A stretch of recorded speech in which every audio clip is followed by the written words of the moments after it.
Hello students, और आज हम लोग इस वीडियो में बात करेंगे exercise 1.3 introduction of chapter 1 real number of class 10th NCERT maths. ठीक है, तो टॉपिक है हमारे पास क्या, प्रूविंग इर्रेशनलिटी ऑफ इर्रेशनल नंबर्स। तो जो इर्रेशनल नंबर्स होते हैं उसकी इर्रेशनलिटी प्रूव करेंगे हम। ठीक है, ऑब्वियसली रैशनल की थोड़ी कर दोगे इर्रेशनलिटी प्रूव। तो बेटा एक बात सुनो बहुत ध्यान से। सबसे पहले तो ये वीडियो थोड़ा सा आपके लिए कंफ्यूजिंग होने वाला है। क्यों? क्योंकि कहीं ना कहीं क्लास 9th में पढ़ा था आपने इर्रेशनल रैशनल। जिनको आता है वो तो ठीक है, पर बच्चे अगर भूल गए हों कि इंटीजर्स किन्हें कहते हैं, रैशनल किसे कहते हैं, इर्रेशनल किसे कहते हैं, वो बच्चे जो भूल गए हैं वो क्लास 9th की चैप्टर 1 नंबर सिस्टम की एक्सरसाइज 1.1 का इंट्रोडक्शन देख लें। ठीक है, थोड़ा सा समय लगेगा पर देख लें, जरूर देख लें, क्योंकि डिस्क्रिप्शन में मैं लिंक दे दूंगा। क्योंकि बेटा फिर नहीं तो ये एक्सरसाइज आपको समझ में आने वाली है नहीं। ठीक है ना, और मैं दोबारा इन सब चीज़ों को दोबारा से बताऊंगा तो पूरा बता नहीं पाऊंगा इस वीडियो में, और फिर भी वीडियो लंबी हो जाएगी, तो इसलिए आप पढ़ के आओ। चलो जी, तो बात करते हैं बेटा प्रूविंग इर्रेशनलिटी ऑफ इर्रेशनल नंबर्स। थोड़ा सा रिकॉल करते हैं। हमने बताया था आपको कि रैशनल नंबर, थोड़ा सा रिकॉल करते हैं। रैशनल नंबर वो नंबर होते हैं जो P अपॉन Q की फॉर्म में रिप्रेजेंट हो जाएं। ठीक है, और Q should not be equal to 0। Where P and Q are integers, P and Q are integers, ये हमने बात बताई थी। ठीक है, इर्रेशनल नंबर्स कैसे होते हैं? इर्रेशनल नंबर्स को आप P अपॉन Q की फॉर्म में रिप्रेजेंट नहीं कर सकते। ठीक है ना, इस फॉर्म में रिप्रेजेंट ही नहीं कर सकते P एंड Q और इंटीजर्स। कहने लगा सर इंटीजर्स क्या है? चलो ठीक है, इस वीडियो में थोड़ा सा बता देते हैं, थोड़ा सा आपको। दुनिया में दो ही तरह के नंबर होते हैं बेटा। ठीक है, दुनिया में दो ही तरह के नंबर होते हैं, एक बिना पॉइंट वाले, विदाउट डेसिमल पॉइंट। ठीक है, और एक पॉइंट वाले, विद पॉइंट वाले, विद डेसिमल पॉइंट। बात समझ रहे हो? दुनिया में दो ही तरह के नंबर होते हैं रियल नंबर, कि विदाउट डेसिमल पॉइंट वाले और विद डेसिमल पॉइंट वाले। ठीक है, तो जो विदाउट डेसिमल पॉइंट वाले होते हैं उनको इंटीजर्स कहते हैं, और इंटीजर्स अलग अलग तरह के होते हैं, नेगेटिव इंटीजर्स, पॉजिटिव इंटीजर्स, ये सब बातें हमने करी थी। ठीक है, तो ये नेगेटिव इंटीजर्स हो गए, ये सब इंटीजर्स हैं, ये नेगेटिव वाले हो गए, ये 0 हो गया, 0 इंटीजर, और ये पॉजिटिव इंटीजर्स। ठीक है, पॉजिटिव इंटीजर्स को हम लोग नेचुरल नंबर भी बोलते हैं। ठीक है, नेचुरल नंबर भी बोलते हैं, और काउंटिंग नंबर भी बोलते हैं, काउंटिंग नंबर। ठीक है, ये सब बातें आपको ध्यान होनी चाहिए थी। फिर 0 और पॉजिटिव इंटीजर को मिला के हम लोग होल नंबर कह देते हैं ना। तो यहां पे इधर तो ये खत्म हो गया। ठीक है, अब विदाउट डेसिमल पॉइंट वाले नंबर 3 तरह के होते हैं। या तो नंबर के बाद जो नंबर्स हैं, जो पॉइंट के बाद जो नंबर्स लिख रहे हैं वो खत्म हो जाएं। जब खत्म हो जाएं तो खत्म होने को क्या बोलते हैं? टर्मिनेट होना। तो यानी कि ये टर्मिनेटिंग वाला केस हो गया। एक होता है कि नंबर खत्म नहीं हो रहे, रिपीट हो रहे हैं। पॉइंट के बाद जो नंबर हैं, पॉइंट के बाद जो नंबर्स हैं 2 3 2 3 2 3 2 3, ये रिपीट हो रहे हैं। तो यहां पे खत्म नहीं हो रहा, तो नॉन टर्मिनेटिंग एंड रिपीटिंग लिखेंगे ना इसको, रिपीटिंग। ठीक है बेटा, ओके। और यहां पे देखेंगे कि अब एक कुछ इस तरह के भी नंबर होते हैं, 2 3 1 5 9 8 7 6 5, ये खत्म ही नहीं हो रहे ना रिपीट हो रहे। सो ना तो खत्म हो रहे हैं, ना नॉन टर्मिनेटिंग, और ना ही रिपीट कर रहे हैं, है ना ही रिपीट कर रहे हैं। तो जब रिपीट करते हैं ना, तो जो नंबर्स रिपीट होते हैं उनको हम ना, जो भी पेयर ऑफ नंबर्स या फिर जो भी नंबर्स रिपीट कर रहे हैं उनके ऊपर हम लोग एक बार लगा देते हैं, 1.23 बार। ठीक है, ओके। तो इन दोनों नंबर्स को बोलते हैं रैशनल। ये है रैशनल नंबर्स, और ये नंबर इत्तेफाक की बात है P अपॉन Q की फॉर्म में हम रिप्रेजेंट करते हैं। हमने क्लास 9th में पढ़ा है। ठीक है, ये नंबर हम लोग P अपॉन Q की फॉर्म में रिप्रेजेंट नहीं कर पाते हैं ना, can not be represented in the form of P upon Q। तो ये नंबर इर्रेशनल है, ये इर्रेशनल है। तो यानी कि हमने एक बात क्या जानी कि भैया जो इर्रेशनल नंबर होते हैं, है ना, यहाँ पे लिख लेते हैं, जो इर्रेशनल नंबर होते हैं ये P अपॉन Q की फॉर्म में रिप्रेजेंट नहीं हो पाते, ठीक है ना। ये देखने में कैसे लगते हैं, देखने में कैसे लगते हैं, ये देखने में ऐसे भी लग सकते हैं 1.10 ठीक है ना, मतलब रिपीट भी नहीं हो रहे हैं ना ख़त्म ही हो रहे हैं। ये देखने में ऐसे भी हो सकते हैं, ये देखने में ऐसे भी हो सकते हैं √2, √3, √5, यानी कि square root of prime number, ये इर्रेशनल होगा। पाई भी एक इर्रेशनल नंबर है, ठीक है ना। इसके अलावा और भी कोई तरीके हैं इन्हें इर्रेशनल नंबर को पाने के। इर्रेशनल नंबर और कैसे हो सकते हैं, इर्रेशनल नंबर कैसे हो सकते हैं कि अगर हमने किसी रैशनल नंबर को इर्रेशनल नंबर में जोड़ दिया तो भी हमारे पास इर्रेशनल नंबर आएगा, या फिर हमने रैशनल नंबर में से इर्रेशनल नंबर घटा दिया तो भी हमारे पास इर्रेशनल नंबर आएगा, ठीक है ना। या फिर हम लोग इसको अलग कर दें, उल्टा लिख दें, इर्रेशनल नंबर में से रैशनल नंबर घटा दोगे तब भी आपके पास इर्रेशनल नंबर आएगा, ठीक है ना। ओके, या फिर और क्या तरीका हो सकता है, रैशनल नंबर में इर्रेशनल नंबर की मल्टीप्लाई कर दो तब भी आपके पास इर्रेशनल नंबर आएगा, ठीक है ना। रैशनल नंबर में इर्रेशनल नंबर में अगर इर्रेशनल नंबर की मल्टीप्लाई करते हो आप, तो ऐसा हो सकता है कि आपके पास इर्रेशनल भी आए और रैशनल भी आ सकता है। तो ये सब बातें आपको पता होनी चाहिए, है ना। तो देखते हैं, ये नीचे की हटा दे रहा हूं मैं ना। तो यानी कि इर्रेशनल नंबर्स को जानना बहुत ज़रूरी था, ठीक है ना। तो इनके एक एग्जाम्पल पढ़ते हैं। जैसे अगर रैशनल में इर्रेशनल आपने जोड़ा, तो मान के चलो 2 में आपने √3 जोड़ दिया तो ये इर्रेशनल हो गया। 2 में से आपने √3 घटा दिया तो भी इर्रेशनल है। √3 में से आपने 2 घटा दिया, ये भी इर्रेशनल है। √3 और 2 की मल्टीप्लाई कर दी 2√3, ये भी इर्रेशनल है, देख रहे हो। अच्छा, √3 और √3 की मल्टीप्लाई कर दी अगर आपने, तो √3 × √3 3 हो गया, तो ये यहाँ पे रैशनल आ गया, है ना। इर्रेशनल इंटू इर्रेशनल, आपके पास क्या आ गया, रैशनल आ गया। आप ऐसा भी कर सकते हो कि √3 में आप 3 की मल्टीप्लाई कर दोगे। कहने का सर ये इर्रेशनल नहीं है, ठीक है, आप एक काम करो, √3 में आप √5 की मल्टीप्लाई कर दो, ठीक है, तो ये कितना हो गया, √15। सर ये इर्रेशनल है, हाँ, तो ये √15 भी इर्रेशनल है।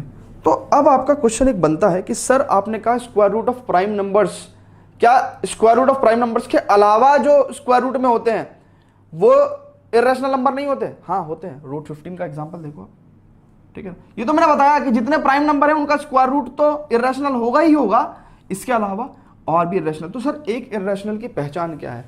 इर्रेशनल की पहचान ये है कि जिसको आप P/Q की फॉर्म में रिप्रेजेंट नहीं कर सकते, वो क्या है, इर्रेशनल है, ठीक है ना, सीधी सी बात है, ठीक है। ओके, √25 5 हो जाएगा, इसको हम P/Q की फॉर्म में रिप्रेजेंट कर सकते हैं, तो इसलिए √25। कोई आपसे पूछे कि भैया √36 हुआ, √25 हुआ, ये irrational, why are not irrational. Irrational क्यों नहीं है? क्योंकि √25 आपको क्या देगा, 5 देगा, 5 का आप 5/1 लिख सकते हैं, √36 आपको 6 देगा, आप 6/1 लिख सकते हैं, ठीक है ना। तो इर्रेशनल नंबर की पहचान क्या है? ये कुछ पहचान मैंने आपको बता दी, ये पाई है ना, पाई, मुझे इसको आप 3.14 लिखते हो ना, तो वो 3.14 को देख के आपको ऐसा लगेगा कि ये तो टर्मिनेट हो गया, बट टर्मिनेटिंग नहीं होता ये, है ना। ये एग्जैक्ट वैल्यू, पाई की 3.14 एग्जैक्ट वैल्यू नहीं होती, तो इसलिए पाई भी एक इर्रेशनल नंबर है। तो हमने इर्रेशनल नंबर पे बहुत सारी बातें करी, तो बेटा ये इर्रेशनल नंबर है। तो जिस भी नंबर को, तो यानी कि फाइनली हम कंक्लूड क्या कर रहे हैं कि इर्रेशनल नंबर को आप P/Q की फॉर्म में रिप्रेजेंट नहीं कर सकते। तो इर्रेशनल नंबर्स की इर्रेशनलिटी प्रूव करेंगे, उससे पहले हम लोग एक थ्योरम पढ़ेंगे। थ्योरम कहती है, बहुत आसान सी थ्योरम है, कहता है if P is a prime number, if P is prime number और P किसी नंबर a स्क्वायर को डिवाइड कर रही है, P divides a square, a could be any number, है ना, where a is any number, any positive integer कह लो आप, कोई दिक्कत नहीं। So if P is prime and P divides a square, then P divides a also. P divides a also. देखते हैं एग्जाम्पल में, 2 100 को डिवाइड कर देता ना, अरे 50 देता ना, 200/2 करके 50 आता ना, तो 2 100 को डिवाइड कर देता। तो यहाँ से हम कंक्लूजन ये निकाल सकते हैं कि भैया 2 जो है वो 10 को भी डिवाइड कर देगा, 2 डिवाइड्स a ऑल्सो। क्यों? क्योंकि 100 क्या है, 10 स्क्वायर ही तो है। क्या लगा सर ये क्या बात है? ये तो हम वैसे कोई भी बता देगा कि भाई अगर ए स्क्वायर 10 स्क्वायर को डिवाइड करेगा तो 10 को भी डिवाइड करेगा, हाँ यही बात बताई उसने, ठीक है ना। अब इसी पर्टिकुलर थ्योरम का हम इस्तेमाल करेंगे, कैसे बताता हूँ आपको। √2 एक इर्रेशनल नंबर है, बताया आपको, √2 एक इर्रेशनल नंबर है, ठीक है। तो √2 अगर एक इर्रेशनल नंबर है, इसको प्रूव कैसे करोगे, हाउ प्रूव कैसे करोगे। कहने का सर हम दे देंगे √2 को आप P/Q की फॉर्म में रिप्रेजेंट नहीं कर सकते, ठीक है ना, तो नंबर भी आपको फिर ऐसे मिलेंगे, ठीक है, आपको नंबर ही नहीं मिलेंगे। तो बेटा √2 को इरेशनल प्रूव कैसे करते हैं उसका तरीका बताता हूं मैं आपको, पहले आप ये पूरा नोट कर लीजिए, उसके बाद फर्दर प्रोसीड करेंगे।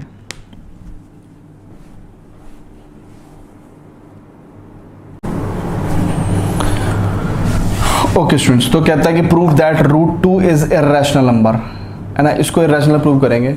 और एक बार आपने ये सीख लिया ना, √2 को इरेशनल प्रूव करना सीख गया, तो दुनिया में square root of non perfect square number,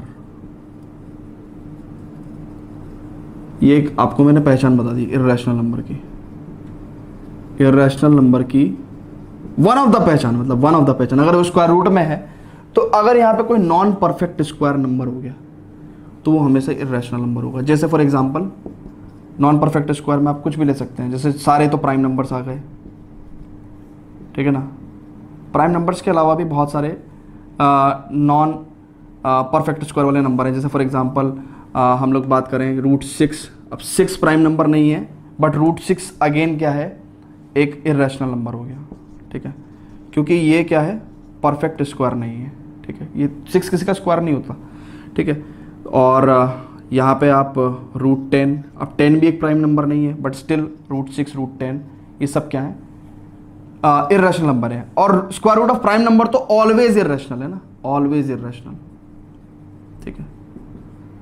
तो यानी कि अगर आप एक ये क्वेश्चन कर लें तो आप दुनिया में ये सारे तरह के क्वेश्चन कर देंगे, ठीक है, सब में सेम ही प्रोसीजर होना है, ठीक है। तो यानी कि आपसे कहा जाएगा कि √6 का, √10 का, √3 का, √5 का, ठीक है ना, √7 का, √11 का, √12 का, सबकी इरेशनलिटी आप कैसे प्रूव करोगे, सिर्फ इस एक क्वेश्चन के माध्यम से। तो prove that √2 is irrational number. So irrational number कैसे शो करोगे, इसको आप देखते हैं। ये जो हम जिस तरीके से प्रूव कर रहे हैं, इस प्रोसीजर को कहते हैं method of contradiction. Method of contradiction में क्या कहते हैं, पहले किसी चीज को झूठ मान लेते हैं, फिर बाद में कहते हैं अरे वो तो हमने झूठ मान लिया था, ठीक है। तो आपके प्रोसीजर देखेंगे आप, है ना, मेथड ऑफ कॉन्ट्राडिक्शन इसका नाम है ना, और कुछ नहीं है। सो मेथड ऑफ कॉन्ट्राडिक्शन से हम इसको √2 को इरेशनल प्रूव करेंगे। तो सबसे पहला स्टेप क्या है बेटा, कि हमने मान लिया, हमने झूठ मान लिया कि भाई let √2 is rational, let √2 is a rational number. √2 अगर रैशनल नंबर हुआ तो √2 को आप P/Q की फॉर्म में भी रिप्रेजेंट कर सकते हैं, ठीक है ना।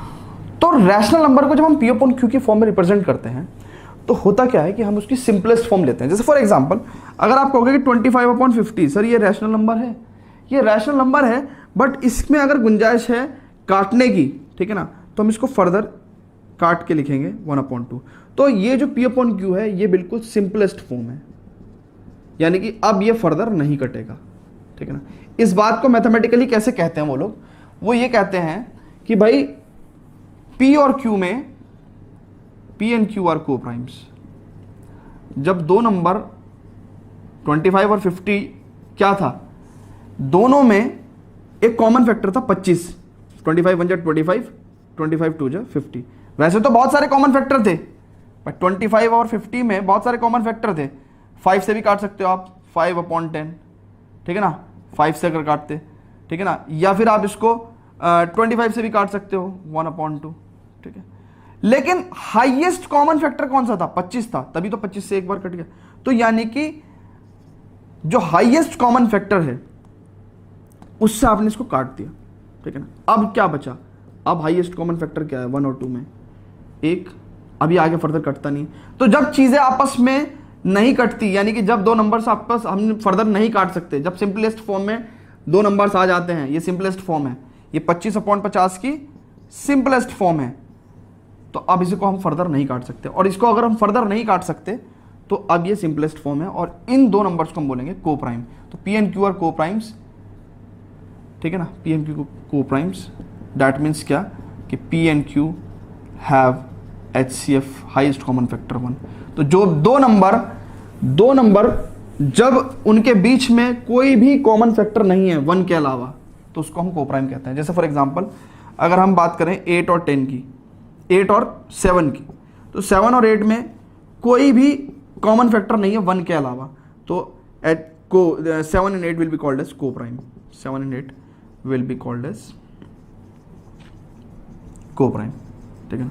तो यानी कि जब भी किसी दो नंबर का HCF 1 होगा तो उन दो नंबर्स को हम क्या कहेंगे, को प्राइम, ठीक है। ये बात आपके समझा दी मैंने। So P and Q are have HCF 1। बहुत ध्यान से समझेंगे क्योंकि बहुत सारे क्वेश्चन सिर्फ इसी से हो जाएंगे, तो इसलिए बहुत ध्यान से समझेंगे। तो पी और क्यू को हम फर्दर नहीं काट सकते। Now next step, cross multiplication किया हमने कहा भैया √2q is equal to p, squaring both side, squaring both side, ठीक है। तो कितना हो जाएगा 2q square equal to p square. It means क्या कि दो को अगर हम यहाँ पे डिवाइड में ले जाएं तो 2 divides p square, it means 2 divides p square. और अगर 2 p स्क्वायर को डिवाइड कर सकता है, it implies 2 divides p also, 2 divides p also. और अगर 2 p को डिवाइड कर सकता है तो p/2 कुछ आंसर आएगा c। तो let's say p equal to 2c। भाई हमने मान लिया कि p/2 कुछ तो आंसर आएगा, लेट्स से वो c है, वो आंसर c है, लेट्स से लिख दिया हमने। तो p इक्वल टू कितना हो जाएगा 2c। चलो जी, अब मैं जरा ये सब चीजें हटाऊंगा, है ना, ये सब चीजें हटाऊंगा, बहुत ध्यान से देखेंगे। p इक्वल टू अगर 2c है, p इक्वल टू अगर 2c है, तो हम लोग क्या कर रहे हैं, इस इक्वेशन में रख दे रहे हैं। किस में, इसी इक्वेशन में रख दो, लेट्स से इक्वेशन 1, ठीक है। सो यहाँ पे हमने p इक्वल टू 2c रखा, तो √2q is equal to p equal to 2c। Squaring कर दो आप इसको, तो इसका मतलब 2q square is equal to 4c square. That means q square is equal to 2c square. It means कि 2 डिवाइड्स q स्क्वायर। अब देखो ना, 2 जो है वो q स्क्वायर को डिवाइड कर देगा। सो 2 divides q square, it means 2 divides q also, q also. तो एक बात बताओ, ठीक है, इसका मतलब क्या है कि q डिवाइडेड बाई 2 कुछ आएगा, लेट्स से d आ गया, ठीक है। तो इट इंप्लाइज क्या होगा, q इक्वल टू 2d। अरे देखो तो p बराबर 2c और q बराबर 2d, इन दोनों में कॉमन फैक्टर 2 आ गया। और हमने तो क्या कहा था कि p और q में 1 के अलावा कोई कॉमन फैक्टर नहीं आ सकता। ये सिंपलेस्ट फॉर्म में था, इसके आगे आप इसको काट ही नहीं सकते, इसके आगे आप इसको काट ही नहीं सकते। तो ये आप कैसे काट पा रहे हो, कैसे आ रहा है कॉमन फैक्टर 2? इसका मतलब कुछ तो दिक्कत है। तो हम लिखेंगे कि p and q can not have 2 as common factor. क्यों? Because p and q are co-primes, p and q are co-primes and have HCF 1। पहले ही उन्होंने बता दिया कि भाई को प्राइम है और इनका HCF 1 होता है। तो ये अब 2 कैसे आ गया इसका common factor? It implies we have assumed wrong, we have wrong assumption. Wrong assumption, क्या रॉन्ग एजम्पशन थी हमारा कि भाई ये √2 जो है वो एक रैशनल नंबर है। We have wrong assumption. ऐसा गलती क्यों हुई है ना? ये बाद में 2 कॉमन फैक्टर कैसे आ गया? क्योंकि हमने रॉन्ग एज्यूम किया कि √2 क्या है, is rational number. Because of wrong assumption √2 is rational number. It implies √2 is irrational, √2 is irrational। ठीक है, तो ये हमने √2 को irrational प्रूव कर दिया। तो स्टूडेंट एनसीईआरटी में एक एग्जाम्पल है, एग्जाम्पल नंबर 3, वो कह रहा है कि भाई एग्जाम्पल नंबर 3 नहीं सॉरी 9 आई थिंक, या 9, prove that root 3 is irrational. तो ये आप डेफिनेटली कर देंगे क्योंकि अभी आपने पीछे कोई क्वेश्चन किया। मैंने आपको क्या कहा कि दुनिया में जितने भी square root of non perfect square number हैं, नॉन परफेक्ट स्क्वायर नंबर हैं, उन सब की इरेशनलिटी आप मेथड ऑफ कॉन्ट्राडिक्शन से ही, मेथड ऑफ कॉन्ट्राडिक्शन जो अभी पीछे बताया है उससे ही सॉल्व करेंगे, ठीक है ना। तो जैसे इस क्वेश्चन में फिर से वही काम करते हैं, देखते हैं, है ना। पहले तो क्वेश्चन समझाने में टाइम लग गया, तो देखते हैं। सबसे पहले कहेंगे कि भैया let root 3 is rational. Root 3 को रैशनल मान लिया, रूट 3 को रैशनल मान लिया तो हम रूट 3 को पी अपॉन क्यू की फॉर्म में भी लिख सकते हैं। ये पी अपॉन क्यू जो है ये सिंपलेस्ट फॉर्म है, हम लिख देंगे इसको भाई सिंपलेस्ट फॉर्म। सिंपलेस्ट फॉर्म से मतलब क्या है हमारा मैथमेटिकली, इस बात को कैसे कहते हैं कि भाई पी एंड क्यू आर को प्राइम, दैट मीन्स इसका जो एफ एच सी एफ है ये आई ई मतलब दैट मीन्स है ना, H C F of P and Q is what 1, ये बात है। Okay, cross multiplication root 3q is equal to P, squaring both side 3q square is equal to P square. इसका मतलब क्या है कि भाई 3 यहाँ पे चला जाएगा ना, तो इसका मतलब क्या है 3 divides P square, 3 divides P square. इसका मतलब क्या है कि 3 divides P also, 3 divides P also. That means क्या हो गया कि p upon 3 let's say c, ठीक है, सेम वही चीज़ कर रहा हूँ मैं, ठीक है। तो p इक्वल टू 3c आ गया। बस एक काम यहाँ तक करना है, उसके बाद क्या करोगे, उसके बाद क्या करोगे बताओ। p इक्वल टू 3c किसी क्वेश्चन में पुट करोगे, इसी क्वेश्चन में पुट कर दो, है ना, इनमें से किसी भी पुट कर दो। सो p इक्वल टू, तो ये कितना हो गया root 3q, so putting in equation 1, so root 3q is equal to p की वैल्यू कितनी है 3c, स्क्वायरिंग बोथ साइड करेंगे 3q square is equal to 9c square, squaring both side लिख देंगे ना यहाँ पे, स्क्वायरिंग बोथ साइड। सेम कर रहा हूं मैं आपको, बस मैं आपको करके दिखा रहा हूं कि आप किस तरीके से सेम स्टेप्स बार बार करते रहेंगे। तो 3q स्क्वायर, तो यानी कि q स्क्वायर इक्वल टू कितना हो गया, ये हो जाएगा आपके पास 3c square. It implies what, q square upon 3 equal to c square. It implies what कि भाई 3q स्क्वायर को डिवाइड कर सकता है, 3 divides q square. It implies what 3 divides q also, देखो कितनी जल्दी एक क्वेश्चन हो गया, ठीक है। 3 डिवाइड्स q ऑल्सो, इसका मतलब क्या है q upon 3 let's say d, ठीक है। इसका मतलब क्या हो गया q इक्वल टू 3d। फिर आप दिखा देंगे कि भैया p equal to 3c, q equal to 3d, ये तो कॉमन फैक्टर 3 आ गया, HCF of p and q कितना आ गया 3 आ गया। That is not true, that is wrong. क्यों है रॉन्ग, ये गलत, because HCF of P and Q is 1 as P and Q are co-primes, P and Q are co-primes। तो ये जो गलती आ रही है वो क्यों आ रही है, so this is because of our, ठीक है ना, that is wrong because of our wrong assumption,